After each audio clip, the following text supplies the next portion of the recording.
হযরতে কাব রাদিয়াল্লাহু তাআলা আনহু নবীজির সবচাইতে প্রখ্যাত একজন সাহাবী হযরতে কাব বিন আহবাব রাদিয়াল্লাহু তাআলা আনহু। হযরতে কাব নামে উনি পরিচিত। তিনি বলেন, আমি দুনিয়ার জমিনের মধ্যে চলাফেরা করা অবস্থায় আমি মুসা নবীর কয়েকজন উম্মতের সঙ্গে সাক্ষাৎ হইছি। সুবহানাল্লাহ কয় না? সুবহানাল্লাহ। কার উম্মতের সঙ্গে? বড় বয়স্ক মানুষ। পূর্বে কিন্তু মানুষের বয়স অনেক ভারী বয়স ছিল। আমরা 60-70 বয়স, বেশি বয়স হায়াত পায় না। উনি বলেন মুসা নবীর একজন উম্মত, কিন্তু উনি উম্মত থেকে এমন ধর্ম গ্রহণ করেছে যেটা খ্রিস্টান ধর্ম। কি ধর্ম? উনি বলেন ওনার সঙ্গে আমার সাক্ষাৎ হওয়ার পর আমি যখন ওনার সামনে গেলাম, উনি আমার চেহারার দিকে তাকাইয়া কেমন জানি হু হু করে কান্না করে দিয়েছেন। ওনার চোখের পানি বেয়ে বেয়ে পড়তেছে। হযরতে কাব রাদিয়াল্লাহু তাআলা আনহু বলেন, আমি আবার ওই খ্রিস্টান পাদ্রীটার সামনে যা বললাম, তুমি কেন এমন ভাবে কান্না করো? কান্না করার কারণটা কি তুমি আমাকে বলতে পারোনি? উনি আমারে কয়, কান্না করার কারণ আমি তোমারে বলবো না। এবার নবীর সাহাবী ডাক দিয়া কয়, তুমি যদি আমারে না বলো আমি তোমার কান্না করার কারণটা বলে দিব। ওমাগো, ওনার মনের খবর কেমনে তাহলে নবীর সাহাবী জানে? ও বন্ধু, আমরা জানি গায়েবের মালিক আল্লাহ, গায়েবের খবর নবীরে জানায়, তাহলে নবীর সাহাবী কেমনে এই খবর দেয়? তাহলে বোঝা যায় আল্লাহ চাইলে আল্লাহ অনেক গোপনীয় খবর আল্লাহর বান্দাদেরকে দান করে। আর আল্লাহর পরে নবী ছাড়া যদি এমন গোপনীয় কোনো খবর কেউ জানে, এটারে বলা হয় এলহাম। এটা কি বলে? এজন্য আল্লাহর ওলিরা মাঝে মাঝে দেখবেন বিভিন্ন এলাকার মানুষরা সাবধান করে দেয়, ভক্ত মুরিদানদেরকে সাবধান করে দেয়, বাবা এতদিন সাবধানে চলবা, অমুক দিনটা তো একটু ভালোভাবে চলবা। এটার কারণ হইল আল্লাহর ওলিরা বেশি বেশি নফল ইবাদত করার কারণে এদের অন্তরের চোখ খুলে যায়। এরা অনেক বিষয় হওয়ার আগে পর্যন্ত ধারণা দিতে জানে। এটা অন্য কোনো কিছু নয়। নবীরা গায়েবের খবর দিতেন, ওলিরা এলহামের খবর দেয়। এবার মুসা নবী আল্লাহর কাছে দোয়া করে, আল্লাহ গো ওই দুই প্রকারের মানুষকে আমার উম্মত বানান। আল্লাহ কয়, না মুসা, এদেরকে আমি আখিরি নবীর উম্মত বানাইবো। আমরার কথা কইছে রে বাবা, আমরা ওই নবীর উম্মত। এবার ওই খ্রিস্টান পাদ্রী কয়, ও নবীর সাহাবী কাব বিন আহবাব, তোমার কাছে জানতে চাই, এবার তুমি বলো না 2 নাম্বার কারণ কি? বলে 2 নাম্বার কারণ হইল দুনিয়ার মানুষ এমন কিছু প্রজাতির থাকবে যারা দুনিয়ার শত ব্যস্ততা থাকলেও যখন তাদেরকে হাইয়া আলাস সালাহ বলে মসজিদের দিকে ডাকা হবে, তারা আমার আল্লাহকে পাওয়ার জন্য তারা মসজিদের দিকে দৌড়ায়া যাবে। এবার মুসা নবী আল্লাহর কাছে দোয়া করছে, আল্লাহ ওই ব্যক্তিগুলারে আমি মুসা নবীর উম্মত বানাও। আল্লাহ কয়, এই মুসা নবীর উম্মত হবে না, এরা আখিরি নবীর উম্মত হবে, মুহাম্মদুর রাসূলুল্লাহর উম্মত হবে। 2টা কারণ বলল। এবার কাব বিন জুহাইর কই 3 নাম্বার কারণ হইল, শোনো শোনো, 3 নাম্বার অন্য কোন কারণ না রে বান্দারা। 3 নাম্বার কারণ হইল এমন প্রজাতি মানুষের মধ্যে মায়া মোহাব্বত থাকবে, যদিও তারা কাউকে ভালোবাসে তারা স্বয়ং আল্লাহর জন্য ভালোবাসবে, যদি কাউকে ঘৃণা করে আল্লাহর জন্য ঘৃণা করবে। এরা মা সন্তানের প্রতি, সন্তান বাবার প্রতি এমন মোহাব্বত থাকবে, এই মানুষগুলা দুনিয়াতে আসবে, এরা হবে ওই নবীর উম্মত। মুসা নবী তখনও আল্লাহর কাছে দোয়া করে, আল্লাহ এরারে আমি মুসার উম্মত বানায়া দেন। আল্লাহ কয়, না না না, এরা আখিরি নবীর উম্মত হবে। ও বন্ধুরে,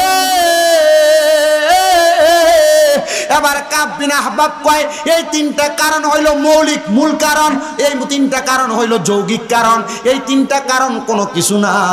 আমি আরেকটা জিনিস জানি, তুমি এই 3টা কারণের প্রতি আফসোস কইরা কইরা কান্দ। তুমি চিন্তা করতেছ ওই নবীরে যদি তুমি খ্রিস্টান পাদ্রী দেখতা, ওই নবীর হাতে হাতটা রাইখা মুসলমান হইয়া যাইতা। সুবহানাল্লাহ, ওই নবীর হাতে হাত রাইখা মুসলমান হইতা। এ পাগল, আমি কাব বিন আহবাব তোরে বললাম, তুই যদি এই খ্রিস্টান পাদ্রী ওই নবীর সাক্ষাৎ পাইতে চাস, ওই নবীরে পাওয়ার জন্য তাড়াতাড়ি তুই তায়েফের ময়দানে চলে যা। আমার নবী 10 দিনের জন্য তায়েফের ময়দানে অবস্থান করেছে। মাত্র 2 মাস আগে ওই তায়েফের ময়দানটা আমি দেখে আসছি রে বাবা, তায়েফ এলাকাটা দেখে আসছি। ওই তায়েফ এলাকায় নবীর কদম মুবারক পড়ার কারণে নবীজির চোখ মুবারকের পানি তায়েফ তায়েফের ময়দানে পাওয়ার কারণে, আমার নবীর দোয়ার কারণে আল্লাহ তায়েফের এমন বরকতময় বানায় দিছে, পুরা আরব মরুভূমি। কিন্তু তায়েফের এলাকার মধ্যে দামি দামি ফল হয়, আনার হয়, আপেল হয়, আঙ্গুর হয়, অন্য কোনো কারণ না, নবীর কদম মোবারক ওই জায়গায় লাগার কারণে, নবীর দোয়ার বরকতের কারণে। আল্লাহ রাব্বুল আলামিন বলেন, ইয়া আইয়ুহাল্লাযীনা আমানু, হে যারা ঈমানদার, ইত্তাকুল্লাহ, তোমরা আল্লাহকে ভয় করো। মুসলমান আমরা আল্লাহকে ভয় করি কিনা আমার বিবেককে আমি প্রশ্ন করলে উত্তর পাওয়া যাব। এখানে আপনারা যারা আছেন, দাড়ি পাকা বুড়ো বুড়ো বাবারা, যুবক নওজোয়ান ভাইয়েরা, পর্দার অন্তরালের মা বোনেরা, আল্লাহকে ভয় করার কথা যদি আপনারা সমাজের মধ্যে বলা হয়, আমরা সমাজের মানুষ সবাই বলবে আমরা মুসলমান, আল্লাহরে তো সবাই ভয় করে, কিন্তু হারাম খানা বন্ধ নাই, সুদ খানা বন্ধ নাই, ঘোষ খানা বন্ধ নাই, পরের হক মাইরা খাওয়া বন্ধ নাই, মানুষের সঙ্গে ঝগড়া পাতার দ্বন্দ্ব করা বন্ধ নাই, মানুষের সঙ্গে খারাপ ব্যবহার করা বন্ধ নাই, বেপরদা চলা মা বোনদের বন্ধ নাই, এলাকার মধ্যে সন্ত্রাস রাহাজানি করা বন্ধ নাই। এবার বলেন, যারা মারামারি রাহাজানি দ্বন্দ্ব করে, সমাজের মধ্যে হারাম খায়, অবৈধ সম্পদ অর্জন করে, এবার বলেন তারা কি কোনোদিন আল্লাহরে ভয় করে নাকি? না না না, তারা কোনোদিন আল্লাহরে ভয় করে না। তো যেই কথাই ছিলাম, আল্লাহ কুরআনুল কারীমে বললেন, হে ইমানদাররা, তোমরা আল্লাহকে ভয় করো। ওয়াল তানজুর, তোমাদের তাকানো উচিত, নাফসুম্মা কদ্দামাত লিগাত, তোমাদের পূর্ববর্তীদের দিকে, যারা দুনিয়া থেকে পূর্বেই বিতরিত হয়ে গেছে। লিগাদি ওয়াত্তাকুল্লাহ, তোমরা আল্লাহকে ভয় করো। আল্লাহ তাআলা কুরআনুল কারীমের মধ্যে আবার কেন এই ভয়ের কথা বললেন? এই আয়াতে কারিমার তাফসীরের পরিপূর্ণ কথা আপনাদেরকে বললে আপনারা বুঝতে পারবেন। আল্লাহ তাআলা শেষের অংশে বলতেছেন, ইত্তাকুল্লাহা ওয়াল তানজুর নাফসুম্মা কদ্দামাত লিগাদি ওয়াত্তাকুল্লাহা ইন্নাল্লাহা খাবীরুম বিমা তা'মালুন, নিশ্চয় আল্লাহ তাআলা তোমাদের অন্তরের সকল খবর সম্পর্কে অবহিত। এই আয়াতের তাফসীর করতেছেন আল্লামা জালালউদ্দিন সুয়ুতী রাহমাতুল্লাহ আলাইহি, জালালউদ্দিন মুহল্লি রাহমাতুল্লাহ আলাইহি সহ ইমাম বাগাবী রাহমাতুল্লাহ আলাইহি পর্যন্ত একইভাবে তাফসীর করতেছেন। তিনজন তাফসীরকারক একইভাবে এই আয়াতে কারিমার উপর ভিত্তি করে মানুষকে জানাইতেছে। ওই মানুষ যারা দুনিয়ার জমিনের মধ্যে পূর্ববর্তীদেরকে খেয়াল করে না, যে মানুষগুলার মা চলে গেছে কবরে, বাবা চলে গেছে কবরে, পূর্বের বংশের মানুষগুলা চলে গেছে কবরে, যেই মানুষগুলা খারাপ কর্ম কইরা অন্ধকার কবরে যাওয়ার পরে মানুষগুলার কবরের মধ্যে অবস্থা বেশি ভালো হয় নাই, তাদের অবস্থা বড় কঠিন হয়েছে। আল্লাহ আপনার কাছে জানতে চাই, আপনি বলেন না তাদের অবস্থাটা কেমন হয়েছে। এবার আল্লাহ তাআলা কুরআনুল কারীমের আয়াতের মাধ্যমে জানায় দেয়, ও বান্দা, লা ইয়াস্তাউই আসহাবুন নারি ওয়া আসহাবুল জান্নাহ, বান্দা শোনো, যারা জান্নাতি যারা দোজখী তারা একরকম না। এবার আপনারা বলেন, যারা জান্নাতি যারা দোজখী তারা কি কোনোদিন একরকম হইতে পারে নাকি? না না না, বান্দা শুনে নাও, তারা একরকম হইতে পারে না। তারা জান্নাতি তারা একরকম, তারা দোজখী তারা আরেক রকম। ও নবী গো, আপনার কাছে আমরা জানতে চাই, আপনি বলেন না জান্নাতি যারা তাদের অবস্থাটা কেমন হবে? আমরা তো জানি দোজখী যারা তাদের অবস্থাটা বড় খারাপ হয়ে যাবে।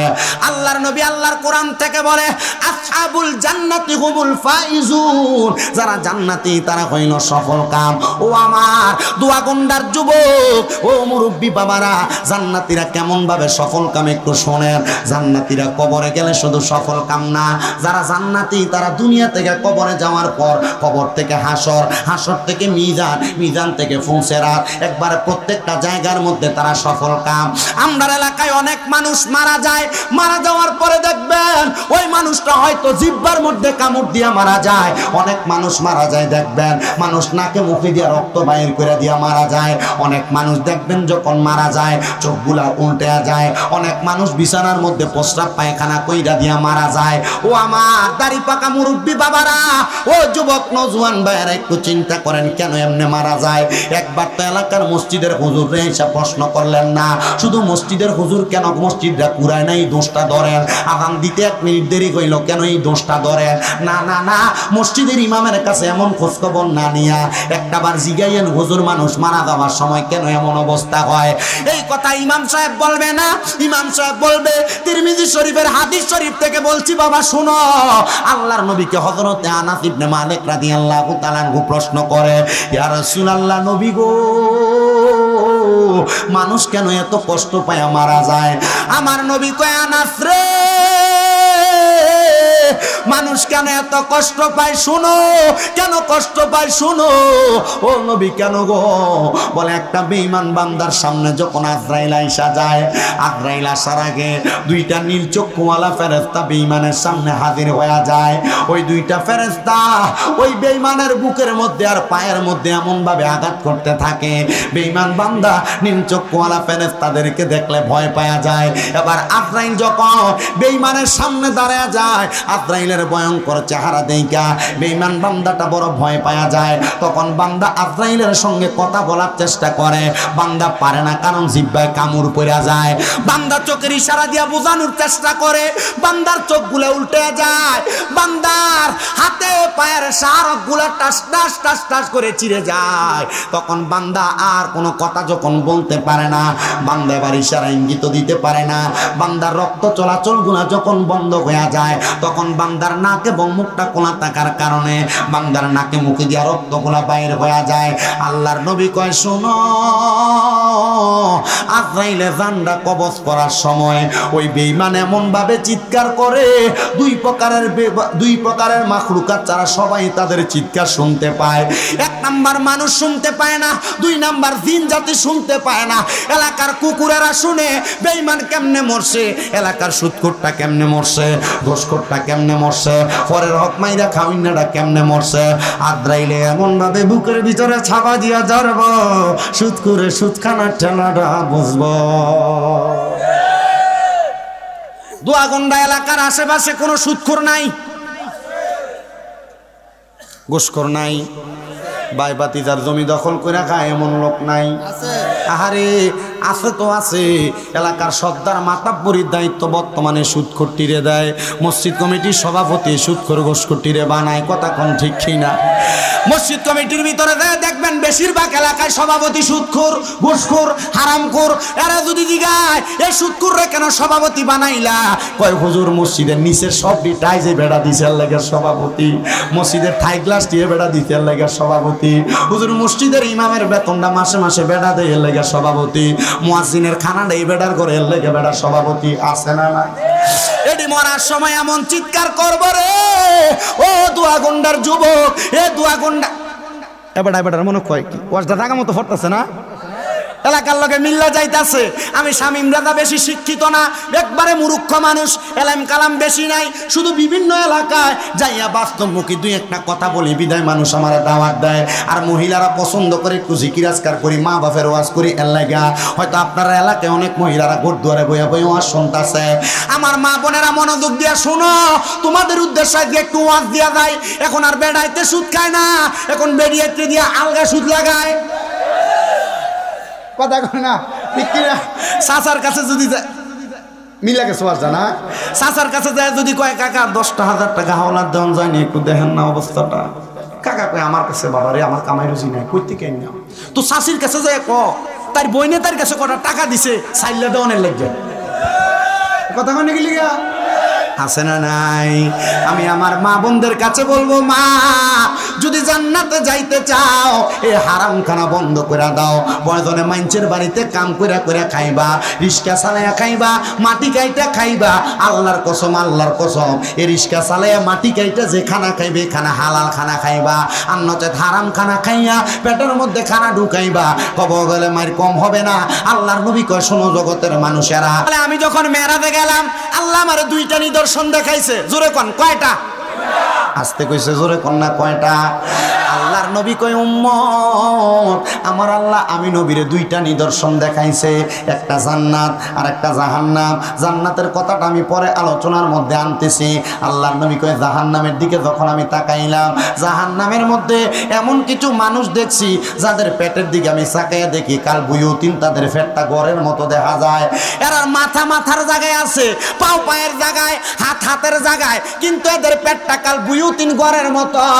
আমি নবী তাকাইয়া দেখলাম এদের পেটের মধ্যে বড় বড় সাপ আবার এই পেটের মধ্যে ঘোরাফেরা করতেছে। সাহাবায়ে কেরাম কয় নবীজি এদের পেটটা কেন এমন, এরা কারা? আল্লাহর নবী কয় এরা হইল ওই ব্যক্তি যারা দুনিয়াতে হারাম খাইছে, যারা সুদ খাইছে, যারা পরের হক মাইরা মাইরা খাইছে। এবার আপনারা বলেন আমরার এলাকায় পরের হক খাইন না মানুষ কম আছে? কম আছে? ভাই মারা গেছে, ভাতিজার জমি দখল করে খায়, আছে না নাই? মানুষের টাকা পয়সা মাইরা খায়, আছে না নাই? হাওলাতের নাম দিয়ে আইন না, এরপরে আর টাকা দেন এমন সিটার বাটফার এলাকায় আছে না নাই? ও মুসলমান, আপনাদের কাছে আমি আর একটু বোঝানোর চেষ্টা করি। আল্লাহর নবী কয়, দুনিয়ার মানুষ তোমরা শুনে নাও। হযরতে জাবির ইবনে আব্দুল্লাহ সামুরা রাদিয়াল্লাহু তাআলা আনহু হাদিস বর্ণনা করে, তিনি বলেন, দুনিয়ার জমিনের মধ্যে কেউ যদি কারোর মাত্র সামান্য 1 দিরহাম পরিমাণ অর্থ মাইরা খায়, মানে পরের হক নষ্ট করে, আমার আল্লাহ তাআলা ওই মানুষটাকে ওই সম্পদের বিনিময়ে সর্বনিম্ন 1000 সাপ তার জন্য নির্ধারণ করবে। কবরের মধ্যে দেওয়ার পর এই ব্যক্তিটারে এমন একটা ঘরের মধ্যে আবদ্ধ করবে, চারদিক থেকে দংশন করবে। কিন্তু মানুষ শুনো, ওই কবরের মধ্যে শাস্তি পাওয়ার আগে এরা দুনিয়াতে কিছু শাস্তি পাইব। বলা, হুজুর শাস্তিটা কি? বয়, পরের হকটা যখন খাইব, এই ব্যক্তি দেখবা গ্যাস্ট্রিক, আলসার, ডায়াবেটিস, ক্যান্সার, এমন রোগ ওই রোগ, মানুষের হক খাইলো মাত্র 5 টাকা, কিন্তু ডাক্তারের হাজিগঞ্জ বাজারে ভিজিট দেয় 1500 টাকা। আবার দেখবা ঢাকা যায় মাসে মাসে বছরে বছরে একটা চেক আপ করায় 1 লাখ 1.5 লাখ। এজন্য একজন পাগলা কইছিল, পরের হক হরণে গতি নাই।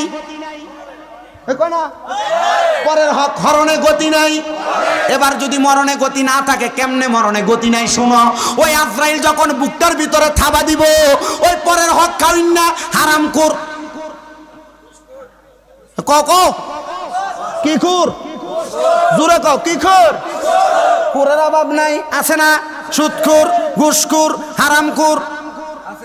সভাপতি কথা না, এটা একবার জোয়ান সভাপতি যে টুপি লাগাইছে। আমি কই, হাল্লা এ বেটা যদি মাহফিলের সভাপতি হয় রে, মাশাআল্লাহ, আল্লাহ কবুল করো, আমিন কোন। তো খুরের অভাব, খুরের অভাব, ওই হারাম খোরটের অবস্থা কেমন হইব? কয়, 2 প্রকারের মাখলুকাত, এদের চিৎকারের আওয়াজ শোনে না, মানুষ আর জিন জাতি আওয়াজ শোনে না। আজরাইল এমন ভাবে থাবা দিব, আজরাইলের থাবা পাইয়া বিছানার মধ্যে প্রস্রাব পায়খানা করে দিবে, বান্দা টের পাবে না। মানুষ বলবে, হাই রে, এমন মরা কেমনে মরল, মনে হয় দুনিয়াতে কোনো পাপ কইরা মরছে। আল্লাহর নবী শিখিয়ে দেয়, শুধু এই মরাটার মধ্যে শেষ না রে বান্দা। শোনো না, মারা যাওয়ার পর থেকে তার বেয়াজ্জতি শুরু হয়ে গেছে। এবার ওই ব্যক্তি মারা যাওয়ার পরে ব্যক্তিটার বেয়াজ্জতি হইল। ওই ব্যক্তির রূহটা যখন 2 জন ফেরেশতা, কি কালার চোখ যেন বইছিলেন, নীল কালার চোখলা, এই ফেরেশতারা ওই বান্দার রূহটা নিয়ে যখন আলমে আরোহার দিকে রওনা করবে, আলমে আরোহার দিকে রওনা করার সময় এই বান্দার রূহটা যখন সেই জায়গার মধ্যে রাখার জন্য যাবে, বান্দা যা দেখবে আলমে আরোহার দরজাটা বন্ধ করা, আলমে আরোহার দরজা বন্ধ দেখা বান্দা এবার নিচের দিকে আসতে থাকবে। তাকে দেখবে আসমানের দরজা বন্ধ, সামনে বন্ধ, ডাইনে বন্ধ, বামে বন্ধ। ওই বান্দাটার পেছন দিয়া শুধু জাহান্নামের দরজা খোলা। আজরাইলের সাথে ফেরেশতারা ডাক দিয়া বলবে, আল্লাহ, এই বান্দার রূহ তো কোনো জায়গার মধ্যে রাখা যায় না। এবার বলবে, জাহান্নামের দিকে নিয়ে যাও। এবার জাহান্নামের সামনে যে ফেরেশতারা দাঁড়ায় থাকবে, সর্বনিম্ন ডান দিকে 19 জন, বাম দিকে 19 জন। ওই ফেরেশতারা ওই বেঈমান হারামখোরের, ওই বেঈমান পরের হক কামিনা ব্যক্তির এর দিকে থুতু নিক্ষেপ করবে।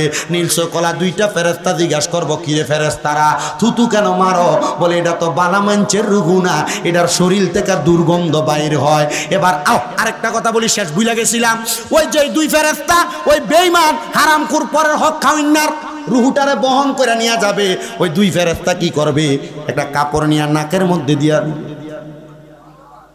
কি দিব? এই কথা কয় না, নাকে কাপড় দিবে। ওই 19 2 19 কত? 38। ওই 38 ফেরেশতা জিগাইব, এ ফেরেশতা, আমরা কেন থুতু নিক্ষেপ করলাম এটা আমরা জিগাইলা, তাহলে তোমরা বলো নাকে কেন তোমরা কাপড় দিলা? এবার ওই ফেরেশতারা বলবে, এই বান্দা দুনিয়াতে হারাম খাইতে খাইতে, পরের হক খাইতে খাইতে, বান্দা গুনাহ করতে করতে বান্দার রূহটার একটা নোংরা রূহ বানাইছে, দুর্গন্ধ দুর্গন্ধ দুর্গন্ধ। এই জন্য আমরা নাকের মধ্যে কাপড় লাগাইছি। আহারে, আগামীকালকে যদি শামীম রাজার বিরোধিতা কেউ করে, দেখবা মনে করবে এটা সুদখোর, ঘুষখোর, পরের হক খাওয়াই না, এটা এমনে না খা কেমনে খায়। এলাকার মানুষে না দক, ব্যাংকের মধ্যে FDR এর মতো সুদের ব্যবসা লাগায়, ব্যাংকের মধ্যে খায় না। আপনি এলাকায় দেখবেন আল্লাহর নবীজির হাদিস শরীফ গত জুমায় পড়ছি, নবীজি বলছে কিয়ামতের আগে আমার উম্মতের মধ্যে এমন কোন উম্মত বাদ থাকবে না যারা সুদের সাথে জড়িত না। আল্লাহর হাবিবের সাহাবায়ে কেরাম কই ইয়া রাসূলুল্লাহ কি বলেন, মুমিনরাও কি সুদ খাইবো? আল্লাহর নবী কয় মুমিনরা যদিও সুদ না খায় সুদের বাতাস তাদের গায়ে লাগবে, মানে সুদখোররা যখন রাস্তা দিয়ে হাঁটতে যাবে এদের গায়ের বাতাস মুমিনদের গায়ের মধ্যে লাগবে।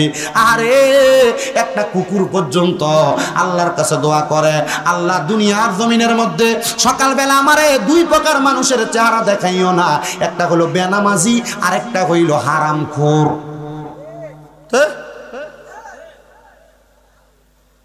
তাহলে কিয়ামতের আগে এমন কোন মানুষ বাদ থাকবে না যারা সুদের সাথে জড়িত নাই, এমনে না খাক। এবার ওই ফেরেশতারা বলবে এই বান্দা থুতু নিক্ষেপ হওয়ার কারণ হইল বান্দার দুর্গন্ধ, এজন্য বান্দার শরীরের দিকে আমরা থুতু নিক্ষেপ করি, দে রে দে বান্দারে তাড়াতাড়ি জাহান্নামের আগুনে ফালাইয়া দে। এবার বান্দারে যখন জাহান্নামের আগুনের মধ্যে ফালাইব, হাদিস শরীফ আল্লাহর নবী রাহমাতুল লিল আলামিন নবী কয় লাল রঙের আগুনটারে আল্লাহ তাআলা 500 বছর, আবার কোন কোন বর্ণনাকারী বলে 1000 বছর যখন আমার আল্লাহ পুরাইব, লাল রঙের আগুনের রংটা সাদা হইব, আরো 1000 বছর যখন পুরাইব এবার সাদা রঙের আগুনের কালার কালা হইব। এই আগুনে পুরাইতে পুরাইতে বান্দা চিৎকার করবে, বান্দা জাহান্নামের মধ্যে পিপাসার্ত হইয়া আমার আল্লাহ তাআলার ফেরেশতার কাছে কইব ফেরেশতা একটু পানির ব্যবস্থা হবে নি গো ফেরেশতা, দাও না একটু পানি দাও না। ওই ফেরেশতারা কি করবে, গরম একটা লোহার পাত্র রে অন্যান্য জাহান্নামীদের রক্ত পুষ দিয়া কব নেও খাও, কবে এগুলা কেমনে খাইমু? দুনিয়ার পানির মধ্যে একটা মশা পড়লে খাই না, মাছি পড়লে খাই না, পোকা পড়লে খাই না, অন্যদের রক্ত পুষ আমি কেমনে খামো? হাদিস শরীফে রক্ত পুষগুলারে কয় তিনাতুল খাবাল, মানে রক্ত এবং পুষ অন্যদেরকে আগুনে পুরাইয়া যেই রক্ত পুষ হয়েছে এগুলা নে খা। বলে আমি খাইতে পারবো না, বলে দুনিয়াতে তো পরের হক মাইরা বালাই খাইছ, সুদের টাকা তো বালাই খাইছ, পরের হক মাইরা খাইতে ভালো লাগছে, এখন এই পানি খাইতে ভালো লাগে না। ওই জাহান্নামীরা খাইতে পারবে না, তবুও তাদেরকে জোর করে খাওয়ায় দেওয়া হবে। রুকসুম নামক ফেরেশতা ওই জাহান্নামীদেরকে যখন পানিটা পান করাইব, এবার ফেরেশতারা ওই পানিটা পান করাইয়া দিলে বান্দার পেটের নাড়ি বুড়ি গুলা বান্দার পায়খানার রাস্তা দিয়ে টরটর করে বের হবে। ও বান্দা কেমন শাস্তি, কেমন শাস্তি একটা বার তুমি চিন্তা করছো নি রে বান্দা? এবার শুই না নাও, যদি কোনো ইমানদার বান্দা মারা যায়, একটা ছোট বাচ্চার মাথার মধ্যে হাতটা বুলাইয়া দিলে ছোট বাচ্চা যেমন কইরা ঘুমায়া যায়, ইমানদার বান্দা তার বিছানার মধ্যে এমন ভাবে ঘুমায়া যায়। ইমানদার বান্দার রূহ কবজ করার জন্য আজরাইল যখন ইমানদার বান্দার সামনে দাঁড়ায়া যায়, আজরাইল ইমানদারের বুকের মধ্যে হাত দেয় রূহটা কবজ করার জন্য, বুকের মধ্য থেকে আওয়াজ আসে না আজরাইল ইমানদারের বুক দিয়া কষ্ট দিয়া তুমি রূহ কবজ করতে পারবা না। বলে কেন? বলে আমরা দুইজন ফেরেশতা ইমানদারের সামনে দাঁড়াইলাম এই বুকের পাহারা দেওয়ার জন্য, কারণ এই বুকের মধ্যে ইমানদারের কোরআন এবং হাদিসের ভালোবাসা ছিল, এই জন্য বুক দিয়া ইমানদারের রূহটা তুমি কবজ করতে পারবে না। আজরাইল হাত দিবে ইমানদারের মুখের মধ্যে, চেহারার মধ্যে, আজরাইল ডাক দিয়া বলবে এ ইমানদার বান্দার রূহ, ইমানদার বান্দার রূহটাকে আজরাইল আর কবজ করতে পারবে না। কারণ কি? কারণ কি? বান্দার চেহারার মধ্যে 5 ওয়াক্ত নামাজের ওযু করার কারণে যে একটা নূর চমকাইছে, বান্দার সালাতের পক্ষ থেকে আওয়াজ আসবে না না না, ইমানদার বান্দার রূহ মুখ দিয়েও কবজ করা যাবে না, কারণ ইমানদার আল্লাহ তাআলার আনুগত্যের মাধ্যমে তার চেহারাটাকে বিনীত কইরা সুবহান রাব্বিয়াল আলা বইলা দুনিয়াতে কাটাইছে। এবার ইমানদারের ডান দিকে আক্রমণ করা হবে, ইমানদারের ডান দিক থেকে আওয়াজ আসবে না না না, ইমানদারের রূহ ডান দিক দিয়ে কবজ করা যাবে না, কারণ আমি কইলাম ইমানদার বান্দার মা বাবার খেদমত, আমার ডান দিক দিয়ে কবজ করা যাবে না, বাম দিক দিয়ে আক্রমণ করা হবে, বাম দিক দিয়ে ইমানদারের রূহটা কবজ করা যাবে না। বাম দিক থেকে আওয়াজ আসবে আমি ইমানদারের দান সদকা, ইমানদারের বাম দিক দিয়ে কবজ করতে পারবে না। এবার আজরাইল আমার আল্লাহর দরবারে ফিরে যায়, ডাক দিয়া কয় আল্লাহ ইমানদারের রূহ তো কবজ করা যায় না। কেমনে করব? আজরাইল রে আমার আল্লাহর পক্ষ থেকে জবাব দেওয়া হয়, তুমি কি শোনো নাই আমার হাবিব ঘোষণা দিয়ে গেছে, যদি কোনো মানুষ বিকৌলি লা ইলাহা ইল্লাল্লাহ ওয়া আন্না মুহাম্মাদুর রাসূলুল্লাহ কইরা সাক্ষী দেয়, সাক্ষী দেওয়ার কারণে ইন্তেকালের আগে কালিমা পয়রা ইন্তেকাল করব, ইমানদার বান্দা ছোট্ট বাচ্চার মতো ঘুমিয়ে থাকবে। আজরাইল এবার ইমানদারের সামনে দাঁড়ায়া থাকবে। এবার আরেকটা ফেরেশতা ইমানদারের নাকের কাছে মেশক আম্বরের আতরের একটা সুঘ্রাণ লাগিয়ে দিবে। ওই সুঘ্রাণটা পাইয়া ইমানদার বান্দা ঘুম থেকে জাগ্রত হবে। জান্নাতি একটা আপেলের মধ্যে কালিমে তাইয়্যিবা লা ইলাহা ইল্লাল্লাহ মুহাম্মাদুর রাসূলুল্লাহ সাল্লাল্লাহু আলাইহি ওয়াসাল্লাম কালিমাটা লেখা থাকবে। ইমানদার জবান দিয়া কালিমা পড়া শুরু করে দিবে। এবার আজরাইল রে আমার আল্লাহ বলবে, রে আজরাইল ইমানদারের রূহ কবজ করো। আল্লাহ কেমনে? বলে ইমানদারের জবান দিয়ে একটা বাতাস বের হবে যেন আমার ইমানদার কোনো কষ্ট না পায়। আরে বেঈমান মারা গেল কেমনে? হারামখোর মারা গেল কেমনে? প্রস্রাব পায়খানা কইরা দিয়া রক্ত বাইর হইয়া, আর ইমানদার বান্দা টের পায় না। আজরাইল রূহটা কবজ করবে। রূহগুলো আলমে আরোহায় যাওয়ার সময় আজরাইলের ডান হাত বাম হাত থেকে রূহটা পিছল ভাবে বাইন মাছ আমরা ধরিনি। কি মাছ? এটা মনে হয় একবারে ফাঙ্গাস মাছের মতো ধরে রাখা যায় না, হাতে থাইনি। এটা হাতের থেকে ছুটতে পারলে আবার প্যাকেট তলি। ইমানদারের রূহটা ঠিক এমন ভাবে আজরাইলের হাত থেকে পড়ে যাবে। আজরাইল বলবে, আল্লাহ ইমানদারের রূহ আমার হাতে থাকে না। আল্লাহ তাআলা আদেশ করবে, আজরাইল জান্নাতের মধ্য থেকে দুই রকমের দুইটা পেয়ালা নাও, একটা জাহাবল ফিদ্দাত, দুইটা পেয়ালা, একটা স্বর্ণের একটা রূপার। স্বর্ণের পেয়ালাতে রাখবে, ইমানদারের রূহ সেই জায়গায় থাকবে না। রূপার পেয়ালায় রাখবে, ইমানদারের রূহ সেই জায়গায় থাকবে না। আলমে আরোহার সামনে যাবে, ইমানদারের রূহ সেই জায়গায়ও থাকে না। জান্নাতের দরজায় থাকবে, ইমানদারের রূহ সেই জায়গায়ও যায় না। আর রহমতের ফেরেশতারা জান্নাতের দরজা থেকে আহলান ওয়া সাহলান মারহাবান দুয়ুফুল্লাহ দুয়ুফুর রহমান, আল্লাহর মেহমান বইলা বইলা ইমানদারের রূহরে স্বাগতম জানায়। কিন্তু ইমানদারের রূহটারে আজরাইল সেই জায়গায় রাখতে পারবে না। এর মধ্যে ইমানদার বান্দার গোসল হবে, কাফন হবে, দাফন হবে, কবরে রাখবে। এবার আজরাইল বলবে, আল্লাহ কোন জায়গায় ইমানদার বান্দার রূহটা রাখা যায় না। এবার আল্লাহর কোরআনের আয়াত আল্লাহ আজরাইলকে শোনায়, ওয়ালা তাকুলু লিমান ইউকতালু ফি সাবিলিল্লাহি আমওয়াত বাল আহইয়াউ ওয়ালাকিন লা তাশউরুন। কষ্ট হইছে আপনারা? আল্লাহ শোনায়া দিবে তখন, যারা আমি আল্লাহর রাস্তায় চলে আসছে তারা তো মৃত না, বাল আহিয়াউন, তারা জিন্দা। ওমা, আল্লাহ রূহ কবজ করলাম, জিন্দা হয় কেমনে?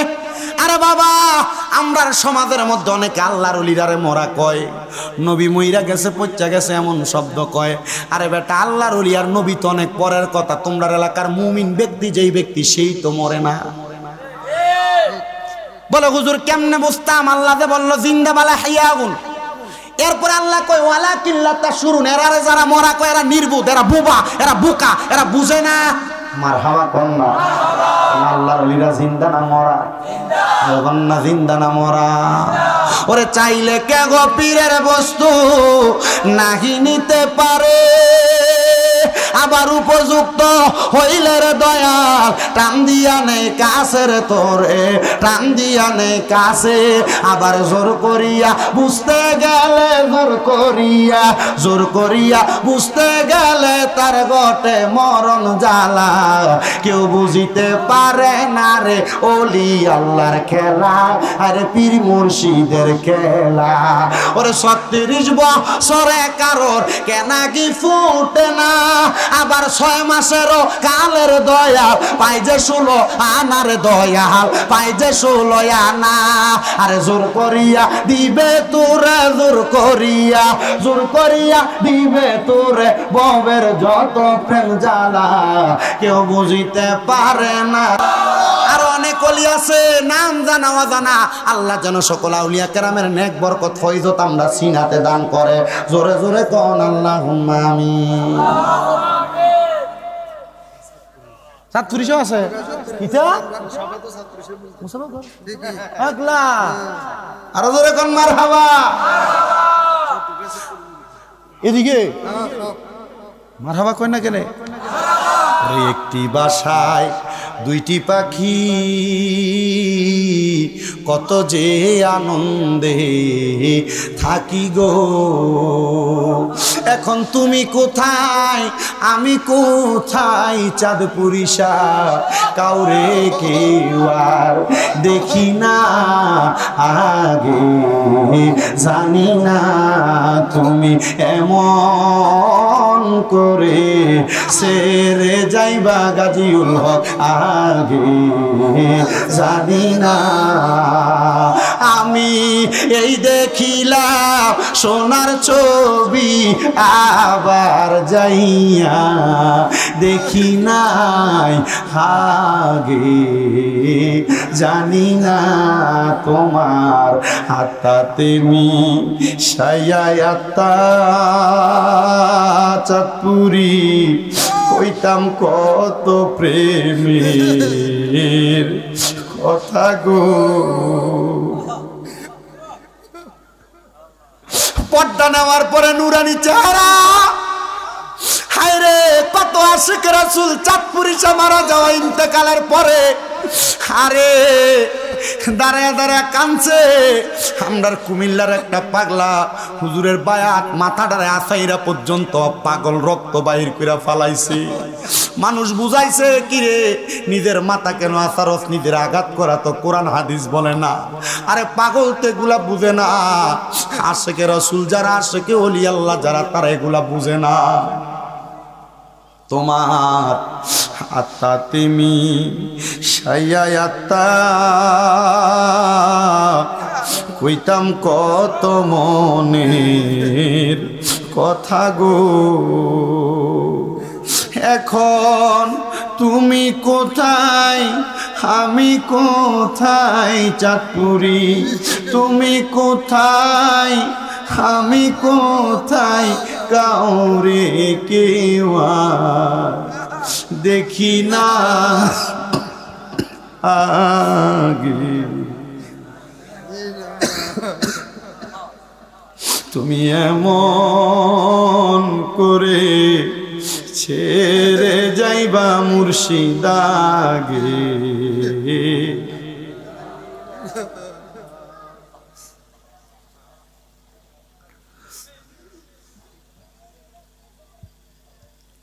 মুর্শিদের প্রেমের আগুন যার অন্তরে লাগছে রে আল্লাহর ওলিদের সুহবত যার গায়ের মধ্যে লাগছে ওই ব্যক্তিগুলা কখনো পথহারা হয় না আর যদি পথহারা হয় মনে করবেন আল্লাহর ওলির দরবারে তার কোনো বেয়াদবি আছে ওয়াজটা যেই জায়গায় ছিলাম সেখান থেকে শেষ করে ওলিদের একটু কথা বলে আমি ইতি টানবো মুমিন বান্দা ইন্তেকাল করছে ইন্তেকাল করাটা কোনো স্বাভাবিক ইন্তেকাল নয় মুমিন বান্দা ইন্তেকাল করার পরে মুমিন বান্দাটা রুহুটা কবজ করছে বান্দা টের পায় নাই ওই বান্দার রুহুটাকে ফিরিয়ে দেওয়া হবে কবরের মধ্যে সুবহানাল্লাহ কোন না বান্দার রুহুটাকে যে ফিরিয়ে দিবে ফিরিয়ে দেওয়ার পরে বান্দা কি মরা না জিন্দা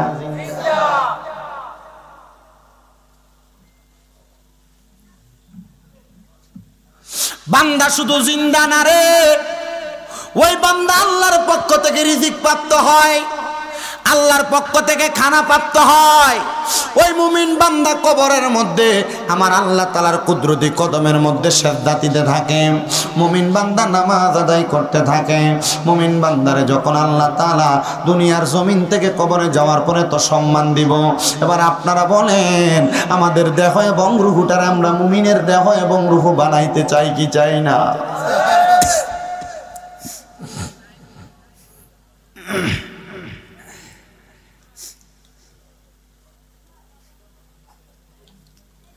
মুমিন হওয়ার জন্য যে খাসলতের প্রয়োজন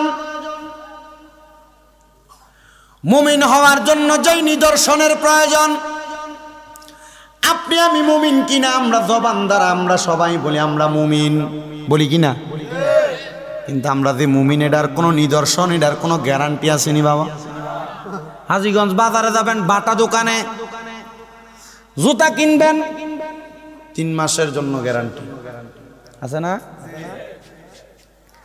কিন্তু আপনি আমি কেমন মুমিন, এটার গ্যারান্টি আমরা দিতে জানি না।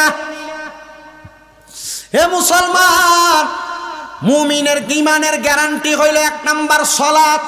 জি, কন্যা আবার কন্যা, মুমিনের ঈমানটির গ্যারান্টি যদি সালাত। ইমাম সাহেব কেমনে শীতের দিনে 2 জন লইয়া নামাজ পড়ে? মুমিনের ঈমানের গ্যারান্টি যদি সালাত হয়, ইমাম সাহেব কেমনে একা মসজিদ পরিষ্কার করা লাগে?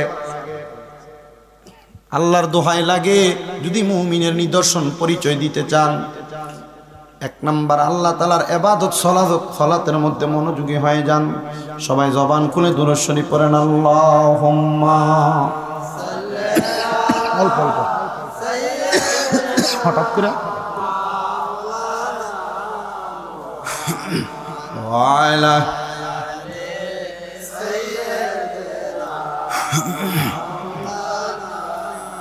আরো জবান খুলে পড়েন, আল্লাহুম্মা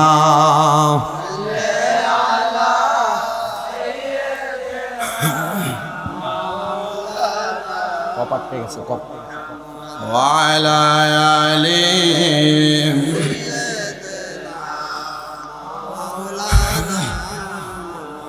যেদিন আমরা মরে যাব এই দুনিয়া ছাড়িয়া,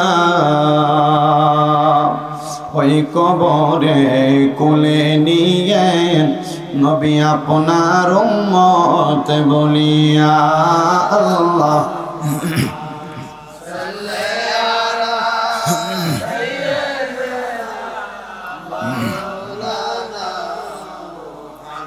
ওয়ালা আলি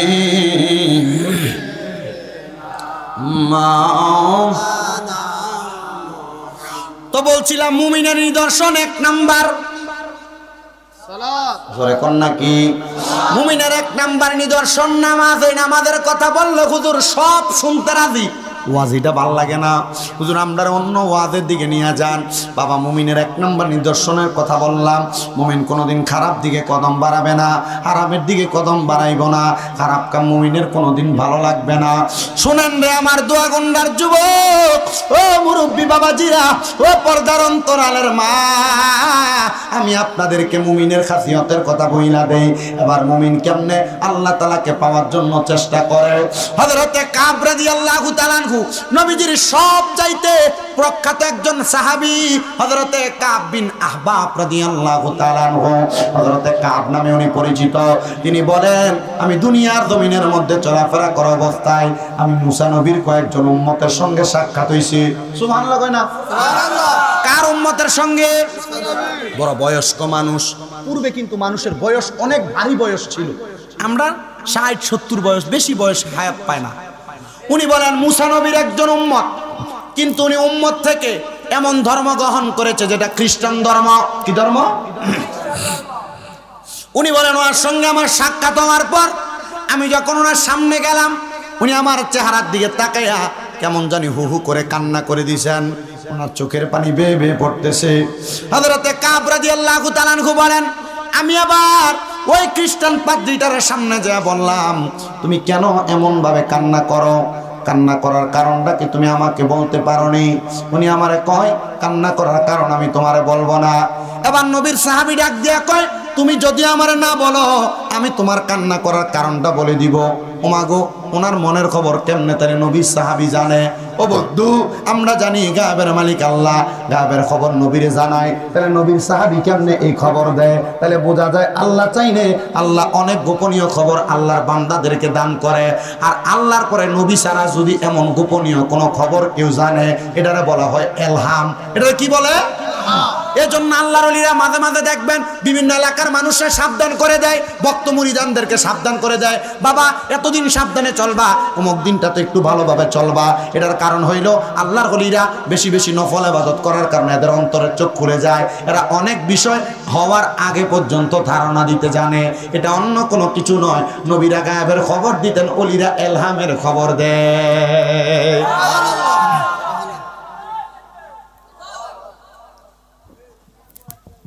মোহাব্বত করে যদি দিতা তাকবীরটা, তাহলে সবাই তোমার তাকবীরে জবাব দিত। তুমি যে দুষ্টামি করে দিছ এটা সবাই বুঝে লাইছে। কারণ আমি তো ওয়াজের প্রথম থেকে আপনারা খেয়াল করতেছি সোনা বন্ধু।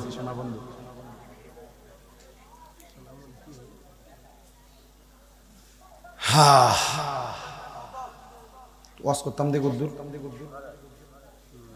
শেষ, আমার ওয়াজ শেষ, আমি বেশি ওয়াজ করি। শোনেন আমার বাবাজিরা, এবার নবীর সাহাবী কয়, তুমি যদি তোমার মনের খবর না বলো আমি বলবো। মারহাবা। তুমি না বললে আমি বলবো। তোমার কান্না করার কারণ হইল তিনটা। খ্রিস্টান পাদ্রী কম, আসলে তো সত্য কথা। কান্না করার কারণ কয়টা? এ নবীর সাহাবী বলো এক নাম্বার কারণ কি? বলে এক নাম্বার কারণ হইল তুমি কান্না করতেছো, তুমি তাওরাত কিতাবের মধ্যে দেখছো, তাওরাত কিতাবে লেখা আছে এমন অনেক মানুষ থাকবে যারা দুনিয়ার জমিনের ভিতরে বেশি বেশি দান সৎকার করব এবং আল্লাহ তাআলারে অধিক পরিমাণ ভয় করব, তবুও তারা নিজেদের মাঝে সমঝোতা করে চলবে। এবার ওই মুসা নবী নাকি তাওরাত কিতাবে আল্লাহর কাছে দোয়া করছে, আল্লাহ ওই মানুষগুলারে আমি মুসা নবীর উম্মত বানান। আল্লাহ কয় না না না, এরা আখিরি নবীর উম্মত, মুহাম্মাদুর রাসূলুল্লাহ সাল্লাল্লাহু আলাইহি ওয়াসাল্লামের উম্মত। জবান খুলে জোরে জোরে বলেন সুবহানাল্লাহ। আর আমরা সেই নবীর উম্মত, ওই নবীর আগমনে আমরা সবাই খুশি। যেত ফোলা কইছে একটা গজল শোনায়, একজন প্রেমিক আসিল গো সোনার মদিনায়, একজন প্রেমিক আসিল গো সোনার মদিনায়। ওরে যার প্রেমেতে স্বয়ং আল্লাহ দুনিয়া বানায়, ওরে যার প্রেমেতে স্বয়ং আল্লাহ দুনিয়া বানায়, একজনে প্রেমিক আসিল গো নাই, একজনে প্রেমিক আসিল গো আরশ কুরসি গ্রহ তারা, আরে যাহার প্রেমে পাগল পারা কন্যা, আরশ কুরসি গ্রহ তারা, আরে যার প্রেমেতে পাগল পারা। আইরে সেই নবীজি শুয়া কান্দে সোনার মদিনায়, আইরে সেই নবীজি সোনার মদিনায়, একজনে প্রেমিক আসিল গো নাই, একজনে প্রেমিক আসিল গো ওরে জিন ইনসান আর ফেরেশতারা, ওরে যারে দেখতে পাগল পারা কন্যা, জিন ইনসান আর ফেরেশতারা, ওরে যারে দেখতে পাগল পারা। হায়রে সেই নবীজি কান্দেন শুয়ে সোনার মদিনায়, হায়রে সেই নবীজি সোনার মদিনায়, একজনে প্রেমিক আসিল গো নাই, একজনে প্রেমিক আসিল গো। আরে যার প্রেমেতে স্বয়ং আল্লাহ দুনিয়া বানায়, আরে যার প্রেমেতে দুনিয়া বানায়, একজনে প্রেমিক আসিল গো।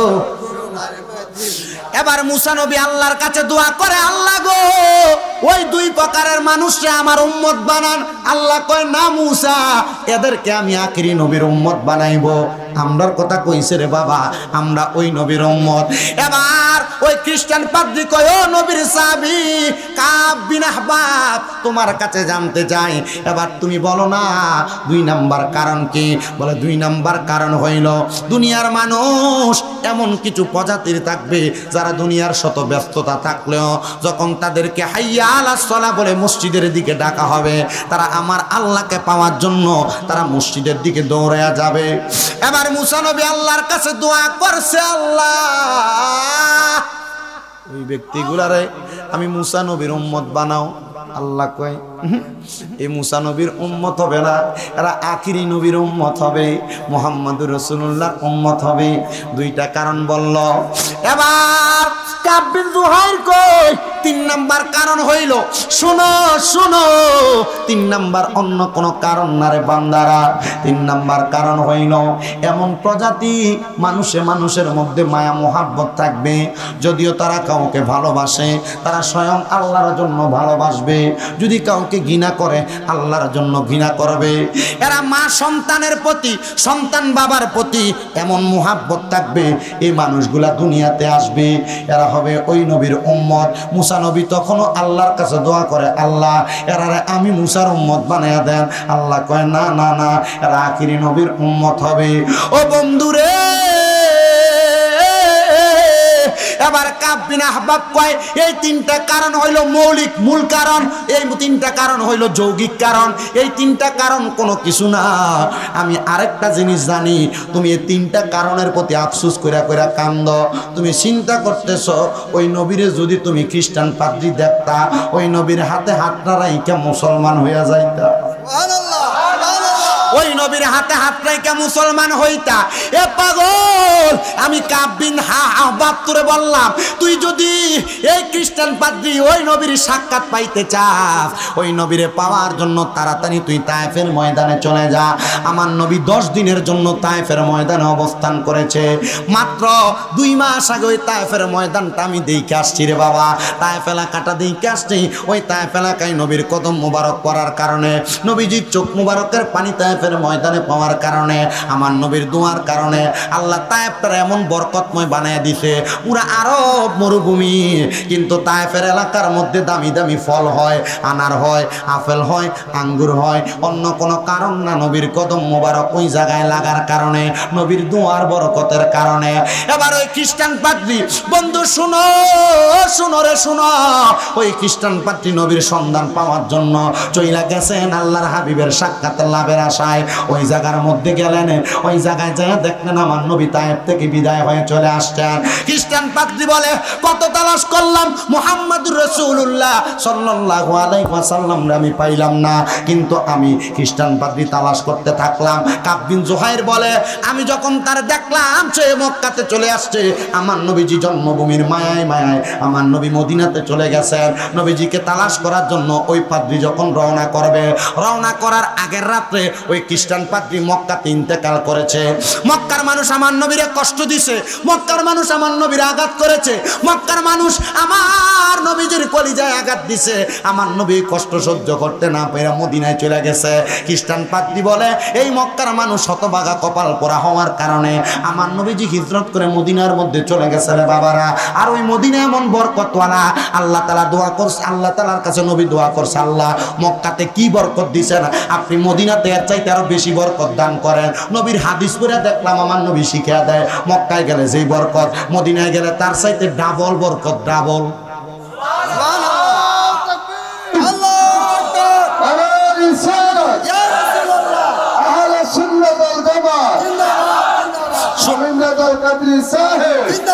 শুনেন, বয়ানটা শেষ করার আগে আপনাদেরকে একটু বইলা দেওয়া যায়, মদিনায় ডাবল বরকত। আমরা যারা সুন্নি দাবি করি, বুক ফুলে বলি আমরা সুন্নি, আমরা নবী নবী করি, এটার মূল কারণ হইল মদিনার নবী অনেক বরকত যে জায়গায় গেছেন বরকত দিয়া গেছেন। খ্রিস্টান পাদ্রী রওনা করবে, আগের রাত্রে খ্রিস্টান পাদ্রী ডেথ, মারা গেছে, নাই। সবাই বলতেছে খ্রিস্টান পাদ্রী খ্রিস্টান ধর্ম মোতাবেক এ ব্যক্তির কাফন দাফন সব করো। মানুষ কয়ডারে কাফন দাফন করবে? আল্লাহর হাবিব মদিনার যাওয়ার পথে মদিনা আল্লাহর হাবিবের কাছে আবার খবর, ইয়া রাসূলুল্লাহ, ইয়া হাবিব আল্লাহ, নবী গো শুনে নেন, আপনার একটা পাগল আপনার কাছে ইসলাম ধর্ম গ্রহণ করবে, আপনার কাছে আসার চেষ্টা করেছে, পারে নাই। নবী গো, তার খ্রিস্টান মানুষটা তারে কাফন দাফন, তারাই খ্রিস্টান ধর্ম মোতাবেক শেষ বিদায় দিচ্ছে। তো নবীজি সাল্লাল্লাহু আলাইহি সাল্লাম, তোরা শতান বেড়া, নবীজি সাল্লাল্লাহু এর চিন্তা করতে হুজুরে যে টিয়া দিমু এমনি দিতাম, ওয়াজ আগে একবারে শুধু আসলে শেষ করে আর পরে সাইরাম হুজুর, ঠিক না? আচ্ছা ঠিক আছে, উসুল শেষ করে দিয়ে যাবো ইনশাআল্লাহ। মদিনার নবী বলছে তারে তোমরা কাফন দাফন দিয়া তারে জানাজা পড়ে সুন্দর করে মুসলমানের ধর্ম মোতাবেক তারে দাফন করো। খ্রিস্টানরা কই এটা হইতেই পারে না, এত ইসলাম ধর্মের মানুষ না, এরা কেমনে এমনি দাফন করবে? তারা মানতেছে না। আরে মুসলমান, এবার ওই ব্যক্তিরে খ্রিস্টীয় ধর্ম মোতাবেক যখন তাদের ধর্ম মোতাবেক মাটির নিচে শোয়া, খ্রিস্টানরা মারা গেলে ত্রিশূল লাগায়, ত্রিশূল দেখবেন মারা যাওয়ার পরে যখন এমন অবস্থা করলো, ওই মক্কার অধিবাসী সুন্দর একটা এলাকার মধ্যে বসবাস করা জায়গার মধ্যে মানুষের কাছে ঘুমের ঘরে স্বপ্নে দেখে ওই দিন রাত্রবেলা ওই আল্লাহর বান্দা খ্রিস্টান হইতে পারে, বান্দাটারে তোমরা যেমন ভাবে মাটি দিছো, বান্দা কবরে ভালো নাই, তাড়াতাড়ি বান্দাটারে ইসলাম ধর্ম মোতাবেক তাড়াতাড়ি তারা কাফন দাফন করে মাটি দাও, জানাজা পড়ায় মাটি দাও। আরে বলো কি, তারা জানাজা পড়ায় মাটি দিব? সে খ্রিস্টান মানুষ বলে না না না, সে যেই দিন মনে মনে এরাদা করছে মুহাম্মাদুর রাসূলুল্লাহ সাল্লাল্লাহু আলাইহি সাল্লামের হাতে হাত রেখে ইসলাম কবুল করবে, ওই ব্যক্তিটারে এই দিন থেকে আল্লাহ তাআলা মুসলমান হিসেবে কবুল করছে। এজন্য তার কবরের মধ্যে কঠিন একটা অবস্থা তৈরি হয়েছে। তাড়াতাড়ি তোমরা তারা জানাজার নামাজ পড়াও, জানাজার নামাজ পড়ায় তারা দাফন করো। সুন্দর করে তারা যখন দাফন করা হইল, এলাকার সব মানুষগুলা ঘুমের ঘরে স্বপ্নের মধ্যে দেখতে পাইলেন আল্লাহর বান্দাটা ইন্তেকাল করার পরে যখন তারা জানাজা পড়ে দাফন করা হইল, আল্লাহর বান্দাটা অন্ধকার কবরের মধ্যে অন্ধকারে আর নাই, সুন্দর জান্নাতের ফুলের বাগিচার মধ্যে ঘোরাফেরা করতেছে। আল্লাহর হাবিবের কাছে হযরতে কাব বিন আহবাব বলেন, আমি জিজ্ঞাসা করলাম ইয়া রাসূলুল্লাহ, ইয়া হাবিবাল্লাহ, একজন খ্রিস্টান যদি এমন অবস্থা কইরা ইন্তেকাল করার পরে নাজাত পাওয়া যায়, যদি সে অন্তরে অন্তরে ঈমানের কালিমা পড়ার কারণে ইন্তেকাল করার পরে জান্নাত পাওয়া যায়, তাহলে বলেন না আমরা যারা দুনিয়ার জমিনে আপনার প্রতি ঈমান আনছি আমরার কেমন অবস্থা হবে? আল্লাহর নবী শিখিয়ে দেয় ওই মানুষগুলোর অবস্থা এমন হবে, শোনো, আমি নবীর সাথে একই জান্নাতের মধ্যে তারা থাকবে। আমরা নবীর সাথে জান্নাতে থাকতে চাই, আমরা নবীর সাথে জান্নাতে থাকতে চাই, আমরা নবীর সাথে জান্নাতে থাকতে চাই, কিন্তু আমরা অন্তরের মধ্যে নবীর প্রেম আছে, কিন্তু নবী যেই কাজগুলা করার কথা বলে গেছেন আমরা সেই কাজগুলা করি না। না রে মুসলমান, না, অন্তরে যেমন নবীর প্রেম আছে, অন্তরের প্রেমটা দ্বারা তুমি কাজে পরিণত কইরা মানুষটা দেখাও। আর নচেত মুখে শুননি আমরা বললাম, কাজে পরিণত করলাম না, না না না, হবে না। এজন্য আমরা সবাই অন্তরের কাজটা আমরা আমাদের বাস্তব জীবনে বাস্তবায়ন কইরা দেখানোর প্রয়োজন। কিন্তু আজকের মাহফিলে এমন অনেক সন্তান বসে গেছো, ওই কাফের মানুষটা, মুশরিক মানুষটা, খ্রিস্টান মানুষটা আল্লাহর হাবিবের প্রতি গোপনে গোপনে ঈমান আনার কারণে, যদি ঈমানের কালেমা পয়রা মুসলমান হওয়ার কারণে যদি কবরের মধ্যে জান্নাত পাইতে পারে, আমরা অনেকের মা কবরে, বাবা কবরে, আল্লাহ কবরে মা বাপরে কেমন রাখছে আমরা বান্দারা জানি না। এ যুবক ভাইরা, এ মুরব্বী বাবারা, ওই মা বাবা কবরে কেমন আছে যদি জানতে চাও, 5 ওয়াক্ত নামাজের পাশাপাশি আমার আল্লাহ তাআলার কাছে একটা দোয়া করবা। ওই দোয়াটা যখন করবা সেই সময়টা অন্য কোনো সময় না, সুবহে সাদিকের আগে আল্লাহ তাআলা কোরআনুল কারীমে ওয়াজ করে শোনায়া দেয়, ওয়া মিনাল লাইলি ফাতাহাজ্জাদ বিহি নাফিলাতাল লাকা আসা আইয়াবআসাকা রাব্বুকা মাকামান মাহমুদা। জবান খুলে জোরে পড়েন আল্লাহু আকবার। আল্লাহ তাআলা ঘোষণা করেছে, হে বান্দার দলেরা, শুনো শুনো, আমি আমার হাবিবের প্রতি আয়াত নাযিল করলাম। নবীকে আল্লাহ বলতেছেন, আপনি রাতের কিছু অংশে তাহাজ্জুদের নামাজ আদায় করেন, অতি সত্বর আপনাকে অসম্মানিত করা হবে এবং মাকামে মাহমুদ দেওয়া হবে। এই আয়াত যখন আমার নবীর উপর নাযিল হয়, আমার নবী আল্লাহর কাছে দোয়া করে, আল্লাহ, ও আল্লাহ, আমার মাকামে মাহমুদ দিবেন, আমার উম্মত যদি তাহাজ্জুদের নামাজ পড়ে, আপনি আল্লাহ আমার উম্মতরে কি দান করবেন? আল্লাহ তাআলা হাদিসে কুদসির মাধ্যমে জানিয়ে দেয়, নবীর উম্মত তাহাজ্জুদের নামাজ পড়ে আল্লাহর কাছে যা চাইবো তা দিব। আপনার মা কবরে, বাবা কবরে কেমন আছে আপনি জানেন না, তাহাজ্জুদের নামাজ পড়া আল্লাহর কাছে দোয়া করবেন, আল্লাহ আমার মা কবরে কেমন আছে, বাবা কবরে কেমন আছে আমি দেখতে চাই। দেখবেন আমার আল্লাহ তাআলা আপনার মা বাবার কবরের খবর জানিয়ে দিবে। ওরে 3.5 হাত গর্তে ফেলে কেমন করে আইলা চলে, তোমার বাড়ি আইতে দেরি হইলে যে মা ঘুমাইতো না,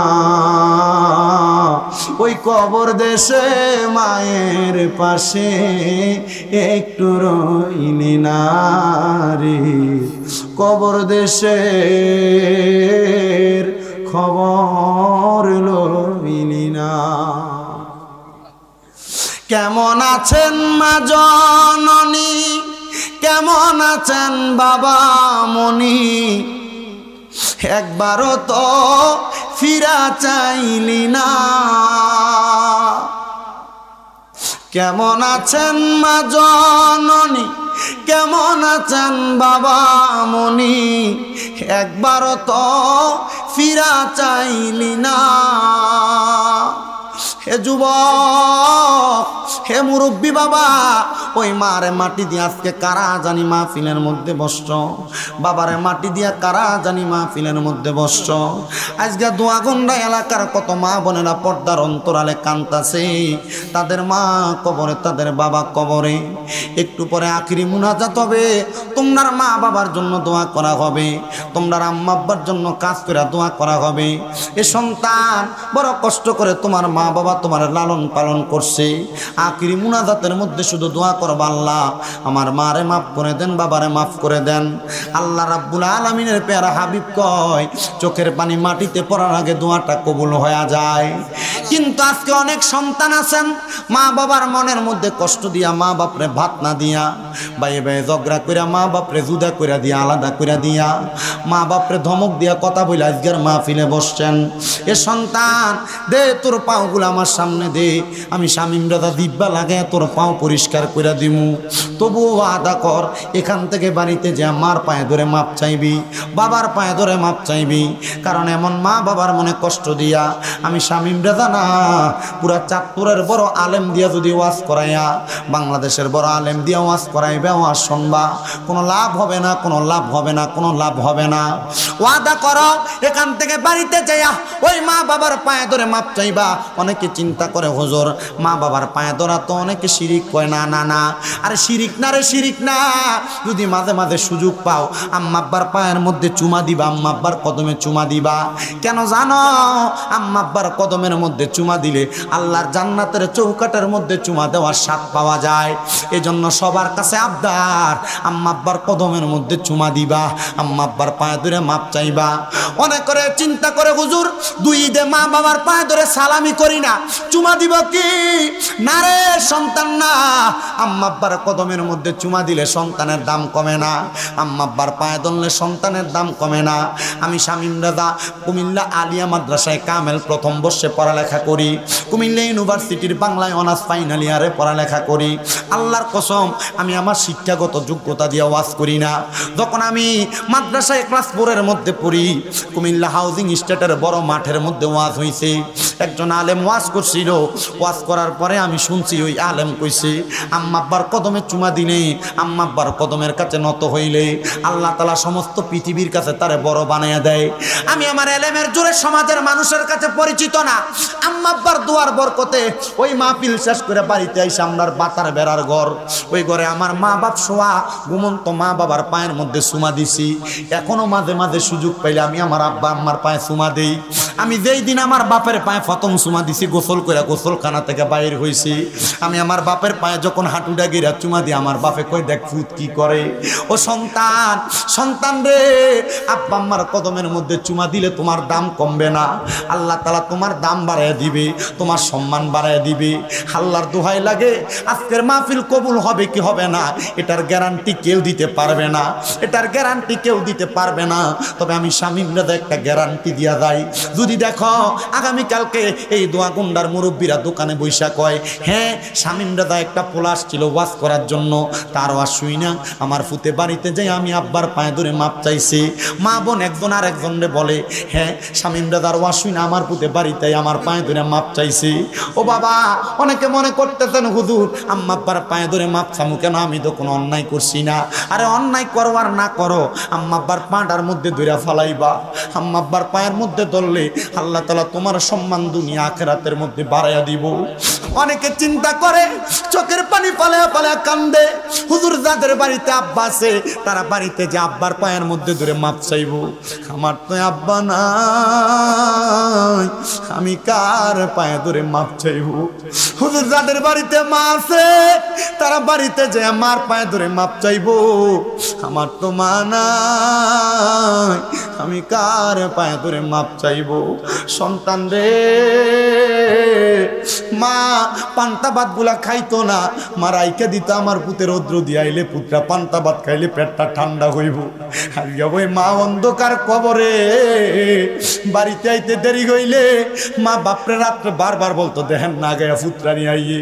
মা ঘুমাইতো না, খালিয়া কে জানি মা ফিলে বসতো এমন মা অন্ধকার কবরে। মা গো না কেহ আমায় বুকে টানি, আদর করে মুছে না কেউ মা, আদর করে মুছে না কেউ আমার চোখের পানি। হায়রে মা জননী আমার, হায়রে মা জননী।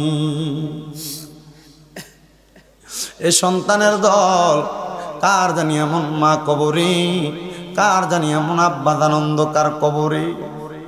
তোমার আব্বা জানের জুতার তলা ক্ষয় হইতে হইতে পায়ের গোড়ালিটা মাটিতে লাগতো, নতুন জুতা কিনতো না। ঈদের নামাজ পড়তে দোয়া গন্ডার ঈদগাতে আসছে, পুরান জামা কাপড় পইরা পুরান পাঞ্জাবিটারে দুই আব্বা ঈদের নামাজ পড়তে আসছে, কিন্তু তুমি সন্তানরে নতুন জামা কাপড় কিনা দিছে।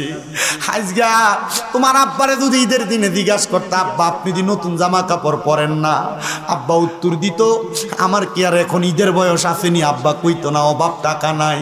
আজকে তুমি সন্তানের কাছে হাজার হাজার টাকা, ব্যাংকের মধ্যে লাখ লাখ টাকা, কিন্তু আব্বারে 500 টাকা দিয়ে কিনে একটা কাপড় পরাইতে পারো না, আব্বার একটা লুঙ্গি পরাইতে পারো না।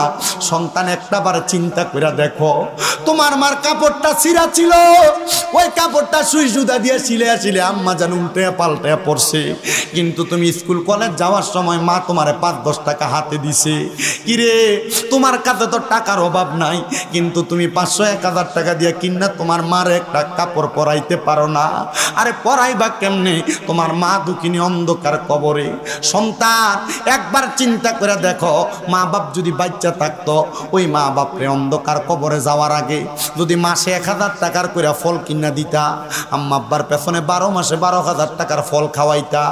মা বাপ যদি অসুস্থ থাকতো, ওই মা বাপরে যদি তুমি মাসে 1000 টাকার ওষুধ বড়ি কিনা দিতা, তাহলে তোমার 12 মাসে 12,000 টাকা ওষুধ খরচ লাগতো।